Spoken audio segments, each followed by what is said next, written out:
Bonjour, alors vous avez été nombreux à me poser des questions, que ce soit en physique ou sur les réseaux, sur l'ail des ours et son cousin toxique, enfin l'un de ses cousins toxiques, parce que malheureusement il y en a plusieurs, le muguet.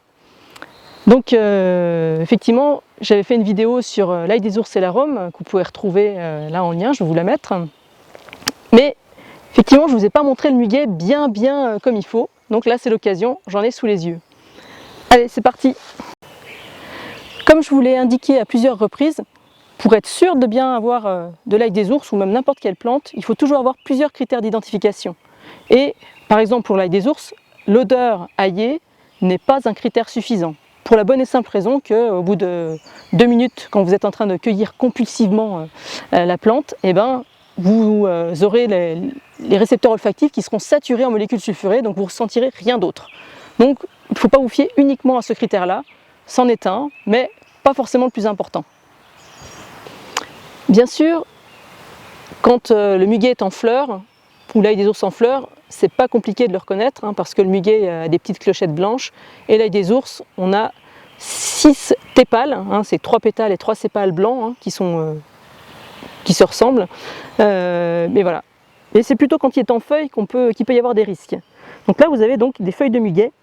Vous allez remarquer quelque chose, c'est que le muguet, il a ses feuilles qui poussent toujours par deux. Alors que l'ail des ours aura des feuilles qui vont pousser de manière unique. On aura une feuille par feuille. Alors vous avez donc chez le muguet une feuille qui n'a pas de pétiole, donc qui n'a pas de tige, qui est sessile, et puis une qui est un peu plus pétiolée, donc qui a un pétiole plus important. Donc ça c'est une première chose. Après au niveau de la feuille, on va avoir par rapport à l'ail des ours, c'est la même chose. On va avoir des nervures qui sont parallèles. Et puis, par contre, on aura une feuille qui sera un peu plus caoutchouteuse. Et puis, un revers qui va être bien vert par rapport à l'ail des ours qui sera quand même plus clair.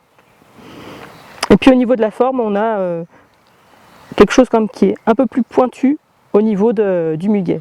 Mais ce qui doit vous donner la puce à l'oreille quand même, c'est que déjà, le muguet, j'ai toujours 2 feuilles qui poussent ensemble. Et puis, si vous regardez donc au niveau de la tige de ces feuilles, elle est bien ronde, alors que chez l'ail des ours, on aura un pétiole qui sera plat, enfin plutôt aplati et plus clair, limite un peu blanc-vert, mais plus clair que... Alors qu'ici, on a un pétiole qui est quand même rouge. Donc voilà, tout ça doit vous donner des indications précises pour bien identifier l'ail des ours. Je vous rappelle que le muguet est un cardiotoxique puissant et que une feuille dans votre pesto peut conduire à la mort. Donc soyez hyper prudents. Donc là, vous voyez, c'est vrai que les jeunes feuilles peuvent prêter un peu à confusion avec celles d'ail des ours, mais on voit bien que même les toutes jeunes feuilles, elles sont imbriquées, 2 feuilles imbriquées l'une dans l'autre. Hein.